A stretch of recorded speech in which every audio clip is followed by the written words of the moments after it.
Hello everyone, this is Kanika Sharma from Jai Shri Shyam class. Welcome to you all. तो last class में हम लोगों ने पढ़ लिया था, स्टेप्स ऑफ रेस्पिरेशन कंप्लीट किया था और क्या कंप्लीट किया था, वॉल्यूम्स देख लिए थे एंड कैपेसिटीज देख ली थी. ठीक है, अब आज हम लोग पढ़ेंगे एक्सचेंज ऑफ गैसेस. क्या पढ़ेंगे? एक्सचेंज ऑफ गैसेस के बारे में पढ़ेंगे. तो एक्सचेंज ऑफ गैसेस में क्या है कि exchange of gases takes place at two sides, यानी कि जो गैसेस का एक्सचेंज है वो दो साइड्स पे होता है. क्या बोली मैं कि जो गैसेस का एक्सचेंज है वो टू साइड्स पे होता है. ठीक है, फर्स्ट है एल्वियोलाई टू ब्लड, यानी कि जो एल्वियोलाई है उससे ब्लड में. सेकेंड है बिटवीन ब्लड एंड टिश्यूज. तो कौन कौन सी दो साइट है? Alveoli to blood and then between blood and tissues, ये दो साइट्स हैं. ठीक है, नेक्स्ट है exchange of gases occur by simple diffusion. अच्छा, जो गैसेस का एक्सचेंज है वो किसके थ्रू होता है? बाय सिंपल डिफ्यूजन के थ्रू, ड्यू टू प्रेशर और concentration gradient, solubility of the gases and thickness of the membrane. तो देखो सीधी सी बात है, आपको क्या याद रखना है? आपको ये याद रखना है कि जो एक्सचेंज ऑफ गैसेस है ना वो किस किस पे डिपेंड कर रही है, किस चीज़ के लिए एक्सचेंज होने के लिए, यानी कि जो गैसेस हैं वो एक्सचेंज होने के लिए किन किन चीज़ों पे, किन किन फैक्टर्स पे डिपेंड कर रही है, या जो गैसेस एक्सचेंज हो रहा है वो किन किन के थ्रू हो रहा है, ये देखना है. तो क्या है? Exchange of gases occur by simple diffusion due to pressure concentration gradient. First तो ये किसकी वजह से होता है? प्रेशर और कंसंट्रेशन ग्रेडियंट की वजह से. या सॉल्युबिलिटी ऑफ द गैसेस की गैसेस की सॉल्युबिलिटी कैसी है, या थिकनेस ऑफ द मेम्ब्रेन कैसा है. ठीक है, तो ये तीन पॉइंट्स याद रखने हैं कि जो गैसेस का एक्सचेंज है वो सिंपल डिफ्यूजन से तो हो रहा है, पर किन किन रीजन से, यानी कि फर्स्ट है ड्यू टू प्रेशर ग्रेडियंट, या सॉल्युबिलिटी ऑफ द गैसेस, या थिकनेस ऑफ द मेम्ब्रेन. ठीक है, नेक्स्ट पॉइंट है pressure contributed by individual gas in a mixture of gas is called partial pressure, represented by PCO2 और PO2. समझ में आया? अब ये पार्शियल प्रेशर है ना, इसको अच्छे से देखना. ठीक है, क्या बोली मैं? ये जो पार्शियल प्रेशर है इस पॉइंट को थोड़ा अच्छे से देखना. इसमें क्या बोला है? Let suppose you have a mixture of gases. Okay, then from the mixture of the gases only and only individual gas is take place in any, or you can say that कि कोई भी mixture of gases है उसमें से सिर्फ और सिर्फ एक ही गैस है वो क्या कर रही है, किसी भी पार्टिसिपेशन में टेक्स प्लेस हो रही है, तो उसी को हम क्या बोलते हैं? क्या बोलते हैं? Partial pressure. अरे लेट सपोज ये आपका कोई कंटेनर है, इसके अंदर हमने O2 डाल दी, CO2 डाल दी, SO2 एटसेट्रा एटसेट्रा, काफ़ी तरह की जो गैसेस हैं वो प्रेजेंट है. ठीक है, अब इन गैसों में से सिर्फ एक इंडिविजुअल गैस जो क्या कर रही है, जो एक इंडिविजुअल गैस है वो अपना पार्टिसिपेशन कंट्रीब्यूट कर रही है, इसी को हम क्या बोलते हैं? Partial pressure. ठीक है, कि pressure contributed by individual gas, single individual gas क्या कर रही है? अपना पार्टिसिपेशन शो कर रही है, इसी को हम क्या बोलते हैं? Partial pressure. और किससे रिप्रेजेंट करते हैं? CO2 को तो PCO2 से और ऑक्सीजन को PO2 से. ठीक है, नेक्स्ट पॉइंट है partial pressure of O2 and CO2 at different part involve in diffusion, यानी कि जो पार्शियल प्रेशर ऑक्सीजन का है या CO2 का है, डिफरेंट पार्ट पे क्या कर रही है? डिफ्यूजन में इन्वॉल्व हो रही है. ठीक है, varies from one part to another and move from higher pressure to lower partial pressure. ठीक, इस पॉइंट में कुछ खास समझने वाला नहीं है. नेक्स्ट है solubility of CO2 is 20 to 25 times more than the solubility of O2. most important point है क्या? कि जो solubility है, किसकी solubility? CO2 की. किसकी solubility? CO2 की जो solubility है वो क्या है? 20 to 25 times more है. किससे? As compare to solubility of O2। तो सॉल्युबिलिटी की CO2 की जो सॉल्युबिलिटी है वो क्या है? 20 to 25 टाइम्स ज़्यादा है एज कंपेयर टू O2। ठीक, so CO2 diffuse more much faster through membrane, इसलिए जो CO2 है वो मैम्ब्रेन से ज़्यादा फास्टली डिफ्यूज़ होती है। क्यों? क्योंकि इसका जो सॉल्युबिलिटी है वो क्या है? ज़्यादा एज कंपेयर टू O2। ठीक, नेक्स्ट पॉइंट है diffusion membrane is 3 layer thick. जो डिफ्यूजन मैम्ब्रेन है वो 3 लेयर्स थिक है। ठीक है, कितनी लेयर्स? 3 लेयर्स थिक है। दैट इज फर्स्ट कौन सी है? एल्वियोलर स्क्वामस एपिथेलियम, देन है endothelium of alveolar capillaries and then है basement substance between them.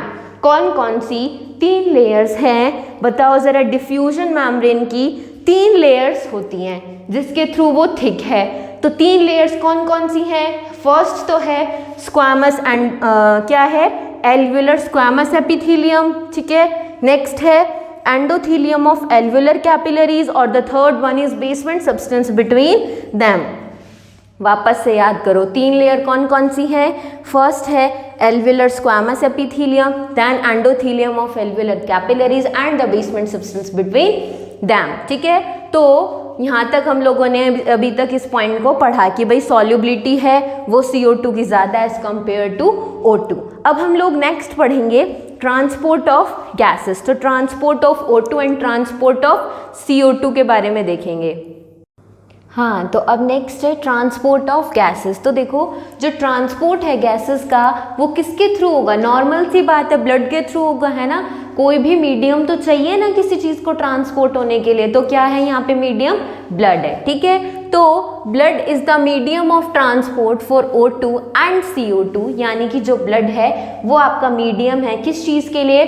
Transport होने के लिए। किस चीज़ का ट्रांसपोर्ट होने के लिए? गैसेस के लिए, O2 और CO2 को ट्रांसपोर्ट होने के लिए। ठीक है, most of oxygen is transported, 97% is transported through RBC। अब देखो, अब यहाँ पे चीज़ें वो याद करने वाली आ गई हैं। ठीक है, अब ध्यान रखना कि जो O2 है वो RBC के थ्रू कितनी ट्रांसपोर्ट होती है? 97%। ठीक है, and remaining 3% by blood plasma.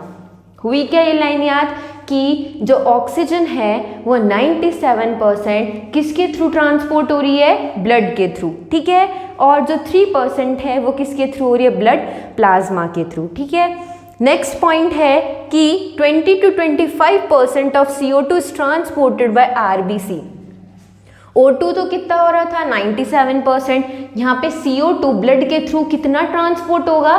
20 to 25%। ठीक है, 70% एज बायकार्बोनेट, यानी कि बायकार्बोनेट्स कितने? 70% बायकार्बोनेट्स की फॉर्म में, और rest 7% in dissolve state by blood plasma.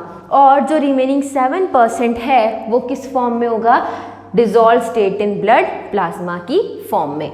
तो ये ऊपर के 2 पॉइंट्स मोस्ट इंपॉर्टेंट है, तो अच्छे से देखना। ठीक है, नेक्स्ट है ट्रांसपोर्ट ऑफ ऑक्सीजन, यानी कि ऑक्सीजन का ट्रांसपोर्टेशन कैसे हो रहा है। तो देखो haemoglobin in RBC combines with two form oxy haemoglobin. देखो हीमोग्लोबिन है, ठीक है, किसके अंदर होता है? RBC के अंदर होता है, और ये किसके साथ कंबाइन हो रहा है? टू फॉर्म ऑक्सीजन के साथ कंबाइन हो रहे हैं। किसके साथ? ऑक्सीजन के साथ कंबाइन होकर क्या बना लेगा? Oxy haemoglobin. सिंपल सा देखो, हीमोग्लोबिन कहाँ होता है? ब्लड में होता है, ठीक है, RBC में होता है। तो जो हीमोग्लोबिन है वो ऑक्सीजन के साथ बाइंड होकर क्या बना रहा है? आपका ऑक्सी हीमोग्लोबिन बना रहा है। ठीक है, ऑक्सी हीमोग्लोबिन बना लिया। Each haemoglobin combine with 4 oxygen molecules, यानी कि हर एक जो हीमोग्लोबिन है वो कितने मॉलिक्यूल से कंबाइन हो रहा है? 4 ऑक्सीजन मॉलिक्यूल से क्या हो रहा है? कंबाइन हो रहा है। ये आपको ध्यान रखने की बात है कि एक हीमोग्लोबिन मॉलिक्यूल है वो, या ऐसे बोलो एक जो हीमोग्लोबिन है वो कितने मॉलिक्यूल से कंबाइन हो रहा है? 4 से। कितने से? 4 से। ठीक है, नेक्स्ट है बाइंडिंग ऑफ, यहाँ पे होगा O2। Binding of O2 is related with partial pressure of hydrogen ion concentration and temperature. यानी कि जो O2 की जो बाइंडिंग है वो क्या है, किस से रिलेटेड होती है, एक तो पार्शियल प्रेशर ऑफ O2 से और हाइड्रोजन आयन कंसंट्रेशन से या टेम्परेचर्स, इन तीन चीज़ों से क्या होती है, क्या है, इन तीन चीज़ों से जो बाइंडिंग ऑफ O2 है वो रिलेटेड होती है। तो ये पॉइंट कुछ खास नहीं है, ठीक है। नेक्स्ट है percentage saturation of haemoglobin and partial pressure of oxygen form sigmoid curve. Sigmoid curve ज़रूर ध्यान रखना, आपकी बुक में गिवन है सिग्मोइड कर्व। तो इसके बारे में क्या बोला है कि पार्शियल प्रेशर ऑफ ऑक्सीजन यानी कि जो PO2 है वो आपका सिग्मोइड कर्व को क्या करेगा, फॉर्म करेगा। सिग्मोइड कर्व का मतलब क्या है, ऑक्सीजन डिसोसिएशन कर्व। कैसा कर्व, ऑक्सीजन डिसोसिएशन कर्व को हम क्या बोल रहे हैं यहाँ पे, सिग्मोइड कर्व बोल रहे हैं, ठीक है। इन द एल्वियोलाई यानी कि एल्वियोलाई के अंदर, एल्वियोलाई कहाँ प्रेजेंट है आपका, एल्वियोलाई बताओ कहाँ प्रेजेंट है, लंग्स में प्रेजेंट है, ठीक है। तो PO2 वहाँ पे क्या होगा आपका, ज़्यादा होगा, किसमें, एल्वियोलाई में जो PO2 है वो क्या होगा, ज़्यादा होगा। ज़्यादा होगा तो PCO2 क्या होगा, लेस होगा, लेस हाइड्रोजन आयन होगा, कंसंट्रेशन भी लेस एंड लोअर टेम्परेचर। ये सब चीज़ें क्या फेवर करती हैं, binding of O2 with haemoglobin. किसको क्या करती हैं ये सारी जो सिचुएशंस हैं ये binding of O2 with haemoglobin को क्या करती हैं, फेवर करती हैं। Where opposite condition in tissue favours the dissociation of oxy haemoglobin. अरे इस लाइन का मतलब शायद ही समझ आया हो, है ना, पता है मुझे नहीं आता, वापस से समझाती हूँ, है ना, इतने अच्छे से जल्दी से समझ में नहीं आती कोई भी चीज़। देखो एल्वियोलाई है, ठीक है, एल्वियोलाई में किस चीज़ का ज़्यादा अमाउंट है, ऑक्सीजन का, तो PO2 का अमाउंट तो क्या है, ज़्यादा है, और सब चीज़ें कम कर दो। एल्वियोलाई में PO2 है उसको ज़्यादा कर दो और हर चीज़ें कम कर दो, तो क्या कर रही हैं, फेवर कर रही हैं किस चीज़ का, कि ये जो आपका ऑक्सीजन डिसोसिएशन कर्व है ना, इसका क्या कर रही हैं, ये बताओ क्या कर रही हैं भाई, ऑक्सीजन डिसोसिएशन कर्व है, ये देखो एल्वियोलाई है, PO2 ज़्यादा है, ये सब क्या है, कम है, ठीक है। तो ये क्या कर रही है, फेवर कर रही है किसका, O2 बाइंड हो हीमोग्लोबिन से, इस चीज़ का क्या कर रही है, फेवर हो रहा है। यानी कि ऑक्सीजन जहाँ ज़्यादा है तो इसका मतलब क्या है, फेवर हो रही है उस चीज़ के, किस चीज़ के, कि हीमोग्लोबिन है वो O2 से ज़्यादा जुड़े। पर यहाँ पे क्या कंडीशन आ गई, अपोजिट कंडीशन। अपोजिट कंडीशन का मतलब क्या है कि आपका जो O2 है वो क्या हो जाए, लेस हो जाए, और सारी चीज़ें क्या हो जाए, ज़्यादा हो जाए। तो वो क्या करेगा, टिश्यू के अंदर ऐसी चीज़ें होती है, यानी कि एल्वियोलाई में तो क्या है, PO2 ज़्यादा है, पर टिश्यू में क्या हो जाएगा, PCO2 ज़्यादा हो जाएगा और PO2 कम हो जाएगा। वहाँ पे क्या होगा, फेवर होगा किस चीज़ का, डिसोसिएशन ऑफ ऑक्सी हीमोग्लोबिन का। भाई डिसोसिएशन का मतलब क्या है यहाँ पे, कि O2 का क्या कंसंट्रेशन कम हो, इसलिए तो, और O2 का कंसंट्रेशन कहाँ कम होगा, टिश्यूज़ में। टिश्यूज़ में किस चीज़ का कंसंट्रेशन ज़्यादा है, PCO2 का। इसलिए जो ऑक्सीजन डिसोसिएशन का जो ऑक्सी हीमोग्लोबिन का जो डिसोसिएशन है वो फेवर कहाँ होता है, आपके टिश्यू में। क्यों, क्योंकि जो ये वाली कंडीशन है PO2, ये सारी अपोजिट कंडीशन होती है टिश्यू में। यानी कि जैसे एल्वियोलाई में है PO2 इज मोर, तो टिश्यूज़ में क्या हो जाएगा, PO2 इज लेस, ठीक है। तो नेक्स्ट पॉइंट हेडिंग डालो, नेक्स्ट ट्रांसपोर्ट ऑफ CO2। हमने ऑक्सीजन तो देख लिया, अब नेक्स्ट हम देखेंगे ट्रांसपोर्ट ऑफ CO2। हाँ, तो अब है आपका रेगुलेशन ऑफ रेस्पिरेशन, है ना। तो रेगुलेशन ऑफ रेस्पिरेशन में क्या है, देखो human beings have ability to maintain and moderate the rate of respiration. यानी कि जो ह्यूमन बींग्स हैं उसके अंदर एबिलिटी होती है, किस चीज़ की एबिलिटी होती है, कि भाई मॉडरेट कर सके किसके रेट को, रेस्पिरेशन के रेट को, to fulfil the demand of body tissues by neural system. यानी कि जो भी बॉडी की डिमांड है अकॉर्डिंग टू न्यूरल सिस्टम वो क्या कर सके, फुलफिल कर सके। कैसे भाई, देखो जैसे आप कई बार दौड़ते भागते हो, है ना, तो तब ज़्यादा आपको रेस्पिरेशन, जब आपको ज़्यादा ब्रीदिंग चाहिए या नहीं चाहिए, जब आप नॉर्मली सो रहे हो, जब आपको कम से भी काम चल जाता है, तो क्या है, इन सब चीज़ों के जो रेट को कंट्रोल कौन कर सकता है, हमारी ह्यूमन बॉडी, ठीक है। और ह्यूमन बींग्स में इस चीज़ की क्या होती है, एक एबिलिटी होती है। ठीक है। रेस्पिरेटरी रिदम सेंटर, अगर कोई पूछ ले कि जो आपका रेस्पिरेटरी रिदम सेंटर है वो कहाँ लोकेटेड है, तो आपको क्या बोलना है, कहाँ लोकेटेड है, मेड्यूला रीजन में। कहाँ लोकेटेड है, मेड्यूला रीजन में जो आपका रेस्पिरेटरी रिदम सेंटर है वो लोकेटेड है, ठीक है। ऑफ हिंड ब्रेन, यानी कि कहाँ पे है, मेड्यूला रीजन मैंने बताया था। अच्छा चलो मुझे बताओ, मेड्यूला ऑब्लोंगेटा है, उसके अंदर क्या प्रॉपर्टी बताई थी मैंने, डाइजेस्टिव सिस्टम का डिसऑर्डर पढ़ाया था मैंने, डिसऑर्डर पढ़ाया था वॉमिटिंग। उसके अंदर मैंने तुम्हें बताया था कि मेड्यूला ऑब्लोंगेटा किस चीज़ को कंट्रोल करता है और कौन से पार्ट का, कौन से ब्रेन का पार्ट है, तो ये पार्ट है हिंड ब्रेन का। और जो वॉमिटिंग है या इनवॉलेंट्री एक्शंस हैं उनको कंट्रोल करने का काम कौन करता है, आपका मेड्यूला ऑब्लोंगेटा, ठीक है। नेक्स्ट है न्यूमोटैक्सिक सेंटर, यानी कि कौन सा सेंटर होता है, न्यूमोटैक्सिक सेंटर भी होता है, जो कहाँ प्रेजेंट है, आपके पोन्स रीजन में, जो मॉडरेट करता है किसको, रेस्पिरेटरी रिदम सेंटर के फंक्शन को। न्यूमोटैक्सिक सेंटर कहाँ है, पोन्स रीजन में, और ये क्या काम करता है, आपका जो रेस्पिरेटरी रिदम सेंटर है उसके फंक्शन को मॉडरेट करने का काम ये करता है, ठीक है। तो यहाँ से दो क्वेश्चन बने आपके कि रेस्पिरेटरी रिदम सेंटर कहाँ प्रेजेंट है और आपका न्यूमोटैक्सिक सेंटर कहाँ प्रेजेंट है, ठीक है।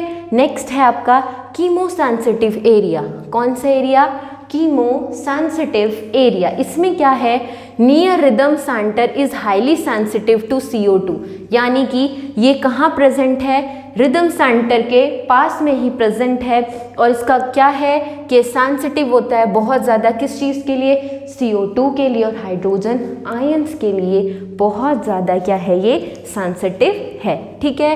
That ultimately control the respiratory rate, जो अल्टीमेटली किस चीज़ का कंट्रोल करती है, आपके रेस्पिरेटरी रेट को कंट्रोल करती है, ठीक है। नेक्स्ट पॉइंट है oxygen do not play major role in controlling rate of respiration, यानी कि जो ऑक्सीजन है वो कोई रोल प्ले नहीं कर रही है किसमें, आपका जो रेट ऑफ रेस्पिरेशन है उसको कंट्रोल करने में, ठीक है।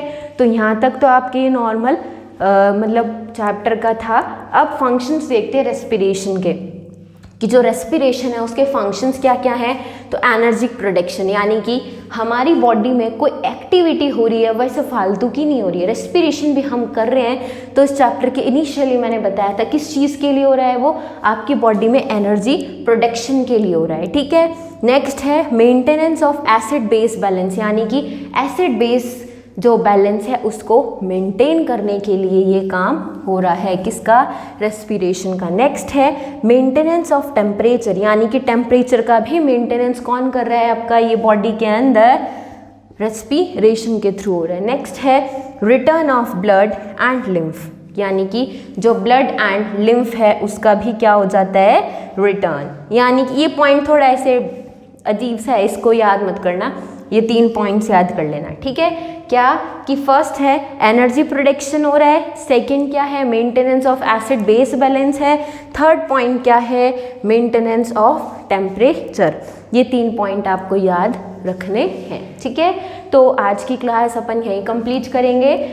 कल नेक्स्ट क्लास में हम लोग करेंगे डिसऑर्डर्स, यानी कि इस रेस्पिरेशन के डिसऑर्डर्स क्या हैं। आज की क्लास के आपको जो नोट्स हैं वो टेलीग्राम लिंक पे, टेलीग्राम चैनल पे मिल जाएंगे। कोई भी प्रॉब्लम हो क्लास रिलेटेड तो you can ask on comment section. तो नेक्स्ट क्लास में मिलते हैं अब।